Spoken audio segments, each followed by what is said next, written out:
जून का महीना आ गया है, गर्मियाँ अपने चरम पर हैं और ऐसे में मेरा पसंदीदा काम है अच्छा खाना, कुछ अच्छा पीना और वीकेंड पर अपनी पसंद की किताबें पढ़ना। नमस्ते, मेरा नाम है नवीन चौधरी और दैनिक जागरण के हिंदी हम चैनल के बातें किताबें सेगमेंट में मैं आपको बताने जा रहा हूँ जून महीने की किताबी खुराक।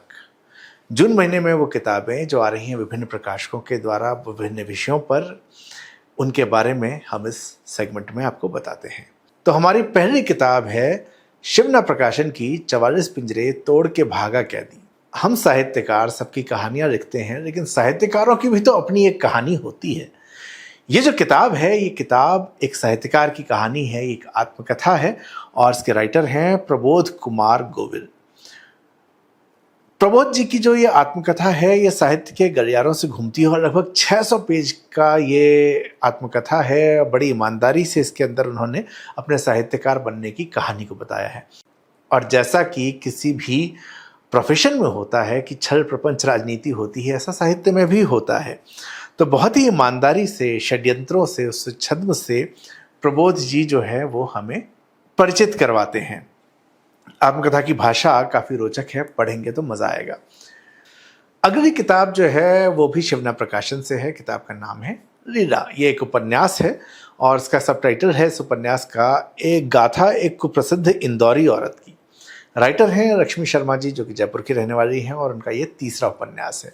तो ये जो नाम है, नाम में काफ़ी कुछ है। नाम व्यक्ति का आ ही चुका है लीला, और उसके साथ जो कुप्रसिद्ध और इंदौरी औरत, तो बहुत सारी चीज़ें इसी में नज़र आनी शुरू हो जाती है कि क्या है। तो ये उपन्यास एक औरत के बारे में है, लीला नाम की, जो कि इंदौर में रहती है, बदनाम महिला है और उसके माध्यम से बहुत सारे सामाजिक व्यंग्य जो हैं लक्ष्मी शर्मा जी इस किताब में करती हैं। नेक्स्ट है मनोहर कहानियाँ सत्य अपराध की कथाएं। हम लोगों ने मनोहर कहानियाँ, बहुत से लोगों ने जो कम से कम मेरी एज ग्रुप के हैं और मुझसे सीनियर हैं, उन्होंने तो पढ़ी होंगी। ये मैगजीन्स आती थी जो कि ट्रू क्राइम की स्टोरीज को बताया करती थी। अनबाउंड स्क्रिप्ट से ये किताब आ रही है, 275 रुपये की किताब है और इसमें ट्रू क्राइम की कहानियाँ जो हैं, उस जो सेलेक्टेड कहानियाँ हैं, उसको इस किताब में रखा गया है। और परेश नाथ जी, जो कि हिंदी पत्रकारिता के रीजन हैं, वो इसके संपादक हैं। अगला उपन्यास वेरा प्रकाशन से है, जिसका नाम है जिंदगी फिर से। ये एक ऐसी रचना है जिसमें कि प्रेम है, हानि, पुनर्जनन इसकी बात हो रही है। जो प्रोटैगनिस्ट है वो प्रेम में है, वो धोखा खाते हैं, पुनः प्रेम में पड़ते हैं और फिर एक दुख होता है। और यहाँ से जो है बहुत सारी चीज़ें, जीवन को समझने का एक नया तरीका, दार्शनिक तरीका, ये सारी चीज़ें इसके अंदर आनी शुरू हो जाती हैं। मन के जो उथल पुथल हैं वो इसके अंदर नज़र आने लगते हैं। समाज जो आपसे एक इंसान के तौर पे अपेक्षाएं करता है, वो सब कुछ इस उपन्यास में नज़र आता है। तो सौरभ कुमार दास इसके राइटर हैं, जो कि FTII से ग्रेजुएट हैं और उससे पहले वो इंडिपेंडेंट राइटर थे। विज्ञापन के कॉपीराइटर के तौर पे भी उन्होंने काम किया है और टाइम्स ऑफ इंडिया के लिए उन्होंने लिखा है काफ़ी ज़्यादा। तो एक बड़ी इंटरेस्टिंग चीज़ सौरभ जी के बारे में मुझे उनके प्रकाशक से मिली, वो ये था कि वो 40 पेज सिद्धांत में विश्वास करते हैं, जिसके अनुसार यदि कोई किताब 40 पेज तक उनका ध्यान नहीं खींचती तो वो उसे आगे नहीं पढ़ते। तो अब ये देखना होगा कि जब सौरभ कुमार दास की किताब जिंदगी फिर से आती है, ये उपन्यास, तो क्या ये 40 पेज तक हमें खींच पाती है या नहीं। हिंदी साहित्य की बात हो तो बिना प्रेमचंद के बात अधूरी रह जाती है। अगली जो दो किताबें हैं, ये दोनों ही प्रेमचंद के ऊपर हैं और ये राजपाल एंड सन्स से आ रही है, जो कि हिंदी के सबसे पुराने प्रकाशक हैं, 112 वर्ष पुराने प्रकाशक हैं। और इससे पहले प्रेमचंद की व्यंग्य कथाएं एक संकलन आया था, जिसमें प्रेमचंद की व्यंग्य कथाएं थी। बुक फेयर के समय इसको रिलीज किया गया था। और अब इसी सीरीज में नेक्स्ट किताब है प्रेमचंद की दलित कथाएं। तो इसमें 15 ऐसी कहानियां हैं जो जिसके केंद्र में जाति का सवाल है और उससे जो भेदभाव की समस्या उत्पन्न होती है, उसकी इसमें बात की जा रही है। 100 साल पहले ये कहानियां लिखी गई थी और आज के दौर में भी ये कहानियां काफ़ी हद तक प्रासंगिक हैं। इसी सीरीज में अगली है प्रेमचंद की स्वतंत्रता संग्राम कथाएं। तो अंग्रेजी हुकूमत के दौरान प्रेमचंद की लिखी हुई 16 कहानियां बताती हैं कि विदेशी पराधीनता के विरुद्ध हमारे देश में लोगों ने किस तरह संघर्ष किया और आज़ादी पाई। तो महात्मा गांधी के नेतृत्व में जब ये स्वतंत्रता संग्राम का आंदोलन चला था, तो उसके अनेक पक्ष थे, सत्याग्रह था, शराबबंदी, लोगों ने विदेशी चीज़ों का त्याग किया। तो वो सब चीज़ें जो है कहीं ना कहीं इन सब कहानियों का एक बेस है जिसके आधार पे ये कहानियाँ लिखी उन्होंने, और ये 16 कहानियों का संकलन है। तो ये दोनों ही जो है प्रेमचंद की दलित कथाएं और स्वतंत्रता संग्राम की कथाएं, इसके संपादक हैं पल्लव, जो कि दिल्ली विश्वविद्यालय में हैं, वरिष्ठ साहित्यकार हैं, सब लोग उनको जानते हैं। इससे पहले जो व्यंग्य कथाएं आई थी उसके संपादक भी वही थे। राजपाल से ही एक 14 पुस्तकों की श्रृंखला आ रही है समृद्ध भारत फाउंडेशन के द्वारा, जहां 4 संपादक हैं, आकाश सिंह राठौड़, मृदुला मुखर्जी, सैयदा हमीद और पुष्पराज देशपांडे, जिन्होंने की इस सीरीज को तैयार किया है। तो इसी से जुड़ी हुई कुछ किताबें आ रही हैं फिलहाल, जिसमें एक है स्त्री समानता का अधिकार, वादों से सशक्तिकरण का सफर। तो देश में जो लैंगिक समानता है उसकी जो वास्तविकता है उसकी बात ये किताब करती है, और इसके संपादक है निशा अग्रवाल, जो कि एक अर्थशास्त्री हैं। नेक्स्ट किताब है भारत में रोजगार कैसे पैदा करें। तो भारत जो है अभी जिस तरह का इसका मार्केट है, और आने वाले समय में जो हमारा भी स्ट्रक्चर है, क्या ये आगे चलेगा, जिस तरह से हमारी जनसंख्या बढ़ी है, जिस तरह से हमारे यहाँ रिसोर्सेज हैं, प्राकृतिक रिसोर्सेज से लेके हम अन्य जो रिसोर्स हम क्रिएट कर रहे हैं उन सब की बात करें, तो एक रोजगार के लिए हमें जो है नई पूरी रणनीति बनानी पड़ेगी, और उसकी तैयारी अभी से हो गई थी। किताब जो है उसके बारे में बात करती है, और उसके संपादक हैं संतोष मेहरोत्रा, जो कि जेएनयू के सेंटर फॉर लेबर में अर्थशास्त्र के प्रोफेसर थे। हमारी अगली किताब है the book of mistakes, 9 secrets to creating a successful future. नाम से कंफ्यूज मत होइए, ये अंग्रेजी किताब नहीं है, ये अंग्रेजी से एक हिंदी में अनुवाद किताब है, और ये किताब आ रही है मंजुल पब्लिशिंग हाउस से। ये किताब जो है एक प्रेरक किताब है। कई बार हम लोग सोचते हैं ना कि ये सफलता यार बार बार एक ही आदमी को क्यों मिलती है, ये कुछ लोग ही हर बार सफल होते हैं, वो ऐसा क्या जानते हैं कि वो हर बार सफल हो जाते हैं और हम रुक जाते हैं। हमारे और आपके सपने के बीच में ऐसी कौन सी बाधा है। तो ये जो किताब है ये एक प्रेरक यात्रा पर ले जाती है, और इसमें बहुत सारे दमदार सबक हैं। एक पात्र के माध्यम से ये सारे सबक दिखाए गए हैं, बताए गए हैं, जिनको कि अगर इम्प्लीमेंट किया जाए तो हम जीवन को बदल सकते हैं। किताब के राइटर हैं स्किप प्रिचर्ड, जिन्होंने कि 1000 से ज़्यादा सफल लोगों के इंटरव्यूज़ किए हैं, जिसमें स्पोर्ट्समैन हैं, विश्व के नेता हैं, रॉकस्टार हैं, न्यूज़ एंकर्स हैं।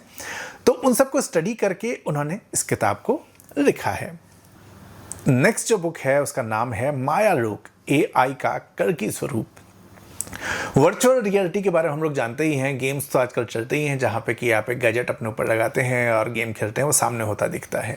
तो भविष्य में क्या ऐसा भी होगा कि एक ताबूतनुमा मशीन में बंद हो जाएंगे और आप विदेश की यात्रा कर रहे होंगे, आप उस हर चीज़ को वर्चुअली देखेंगे, लोगों को वर्चुअली देखेंगे और उसको एज इट इज़ फील करेंगे जैसे आप वहाँ सामने ही हैं।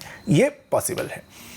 तो ये जो किताब है ये इसी के बारे में बता रही है कि किस प्रकार से AI जो है इस अब जो कलयुग है इसमें किस प्रकार से काम करेगा, क्या क्या चीज़ें हो सकती हैं इसके अंदर। तो इसके बारे में ये किताब बताएगी हमें कि कितना AI की जो संभावनाएं हैं, कितनी असीम संभावनाएं हैं, ये यहाँ पर हमें पता लगता है। इस किताब के राइटर हैं अमोल आनंद तिवारी, जो कि एक सॉफ्टवेयर कंपनी में महत्वपूर्ण पद पर हैं। अगली किताब ये कहानी संग्रह है, और ये कहानी संग्रह जो है ये भी मंजुल पब्लिशिंग हाउस से आ रहा है। इसका नाम है येनपक कथा और अन्य कहानियाँ। ये जो कहानियाँ हैं ये स्मृतियाँ, प्रेम, अकेलेपन और उम्मीद के जो सूक्ष्म धागे होते हैं उन सब से बुना हुआ एक अद्भुत कथा संग्रह है। अनामिका अनु इसकी राइटर हैं। उन्होंने साधारण जीवन में जो छुपी हुई असाधारण संवेदनाएं होती हैं उसको उन्होंने एक लोक कथाओं के जैसी जो सहजता होती है उस सहजता के साथ, आत्मीयता के साथ इन कहानियों को लिखा है। तो इसमें प्रेम भी है, वियोग भी है। तो हर शब्द जो है जीवन का कोई न कोई अनकहा जो पहलू है उसके बात वो करता है। तो जो भाषा की अगर हम बात करें तो भाषा जो है वो कविता जैसी भाषा है, और कहानियाँ जो हैं कहीं न कहीं भीतर तक आपको छू जाएंगी। तो ये किताब भी इस महीने आ रही है, और इस किताब को भी आप पढ़ सकते हैं मंजुल पब्लिशिंग हाउस से। अगली किताब है भारतीय लोकतंत्र का कोरस, जो कि पेंगुइन स्वदेश से आ रही है। प्रियमवद इसके राइटर हैं, और 1950 से 1980 तक की भारतीय राजनीति और इस दौरान राजनीति को दिशा देने वाले लोगों के ऊपर आधारित ये एक शोधपूर्ण किताब है, जिसमें भारतीय राजनीति के कई रोचक पहलू आपको नजर आएंगे। किताब की कीमत है 599 रुपये, और 672 पेज की यह किताब है। गौरांग दास, उनके बारे में हम उनकी किताबों के बारे में पहले बात कर चुके हैं। उनकी अगली किताब आ रही है कुछ बिसरी बिखरी घटनाएं, ये भी पेंगुइन स्वदेश से है। ये 45 कहानियां इसमें हैं जीवन से जुड़ी हुई मूल्य परक, जो कि पाठकों को आत्मविकास की ओर ले जाती हैं। मानसिक स्वास्थ्य से आध्यात्मिक स्वास्थ्य तक की ओर ये कहानियां ध्यान दिलवाती हैं। तो ये जो किताब है ये 288 पेज की है और इसकी कीमत है 299 रुपए। आदित्य मुखर्जी की एक किताब आ रही है नेहरू का भारत, अतीत, वर्तमान और भविष्य। नेहरू पर भी पेंगुइन की पिछले कुछ महीनों में हमने देखा कि बहुत सारी किताबें आई हैं। ये भी एक तरह से कह सकते हैं कि नेहरू के ऊपर ही जो कई सारी सीरीज हैं उसमें एक किताब ये भी है। तो नेहरू का जो दर्शन था, उनका जो योगदान था, भारत के भविष्य पर उनका जो दृष्टिकोण था, स्वतंत्रता आंदोलन, सांप्रदायिक सौहार्द, सबको लेके नेहरू क्या देखते थे, कैसे सोचते थे, क्या उनका एक्शन था, ये सारी चीज़ें इस किताब में कवर होती हैं। 208 पेज की किताब, इसकी कीमत है 299 रुपये। नेक्स्ट बुक सार्थक बातचीत, बहस कम बातें ज़्यादा। नाम ही बड़ा इंटरेस्टिंग है। जेफरसन फिशर इसके राइटर हैं और ये किताब जो है 3 हिस्सों में संवाद की प्रणाली की बात करती है, जिसमें एक है नियंत्रण के साथ कहें, आत्मविश्वास के साथ कहें, जुड़ाव के लिए कहें। तो ये जो है ओवरऑल संवाद की जो कला है उसको निखारने की कोशिश ये किताब करती है कि आप उसको पढ़कर अपने संवाद की कला को निखारें। ये किताब 399 रुपये की है और 264 पेज की किताब है।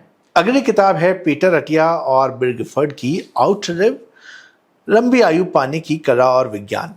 तो स्वस्थ, लंबा और संतुलित जीवन जीने के लिए जो वैज्ञानिक दृष्टिकोण है, जो उसके लिए जीवन शैली में जैसे सुधार की आवश्यकता है, ये सारी रणनीतियाँ ये किताब बताती है। तो अगर आप फिट रहना चाहते हैं, स्वस्थ रहने की इच्छा हम सबकी होती है, ये किताब हमारे को उसमें मदद करेगी। कीमत है 699 रुपये और 568 पेज की ये किताब है। बच्चों के बारे में भी पेंगुइन से किताब आ रही है और वो है हम बच्चे भारत के, हमारी संविधान की उद्देशिका।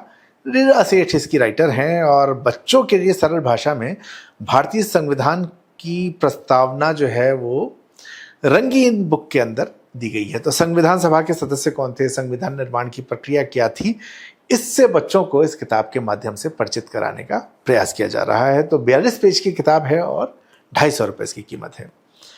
प्रभात प्रकाशन कथितर में बहुत सारी किताबें आती हैं और इस महीने भी तकरीबन 24 किताबें वो लेके आ रहे हैं। तो सभी किताबों का कहना मुश्किल है, लेकिन 2-3 किताबों का मैं विशेष रूप से जिक्र करना चाहूँगा जो कि ज्ञान की दृष्टि से बहुत महत्वपूर्ण है। एक है भारत रत्न, जो कि हमारे देश का सर्वोच्च नागरिक सम्मान है, और भारत रत्न जिनको भी मिला उनको क्यों मिला, उनका क्या योगदान था, इसको जानने के लिए ये किताब बहुत महत्वपूर्ण है। अब तक जितने लोगों को भारत रत्न मिला है उनके बारे में, उनके काम के बारे में ये किताब बताती है। दूसरी जो किताब है वो है हिंदू सनातन दर्शन। और हिंदू धर्म को लेके हमारे साथ हुआ क्या है कि हम लोग अपने धर्म के ग्रंथों को पढ़ते नहीं, और थोड़ा बहुत जो हमारा ज्ञान रह भी गया है वो रामायण महाभारत तक सीमित रहा है, और उसमें भी इतने सारे वर्जन्स हैं कि हम काफ़ी कुछ तो एक्चुअली ग्रंथ से नहीं, टीवी के माध्यम से जानते हैं।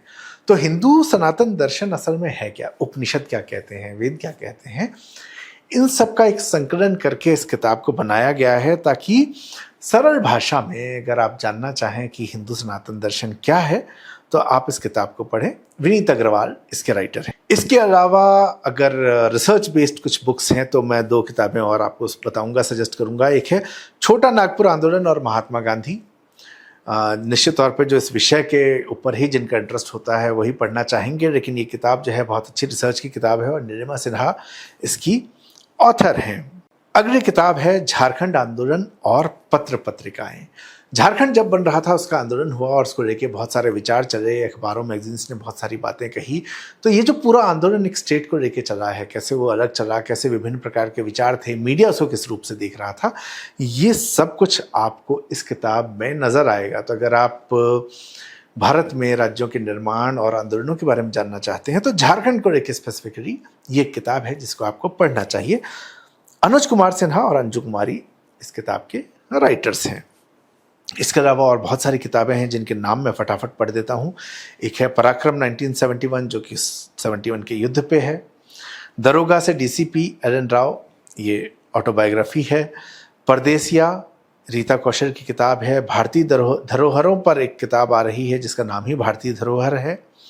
पटना के देवालय एक किताब है जो कि सुबोध कुमार नंदन की है, जो कि पटना के नाम जैसा बताता है कि पटना के देवालयों के बारे में ही बताती है। धर्म से ही जुड़ी एक और किताब है श्रीमद् भगवत गीता प्रश्नोत्तरी, जो कि डॉक्टर जितेंद्र सिंह की किताब है। भगवत गीता के बारे में बहुत सारे प्रश्नों का उत्तर देती है। परमहंस योगानंद के अनमोल विचार, जो कि स्वाति गौतम की लिखी किताब है। तो ये कुछ किताबें हैं जो कि प्रभात प्रकाशन से आ रही है। तो ये कुछ किताबें थी जून महीने की, जो विभिन्न प्रकाशकों के द्वारा पाठकों के लिए लाई जा रही हैं। पढ़ें और लोगों को भी पढ़ाएं। बहुत बहुत धन्यवाद।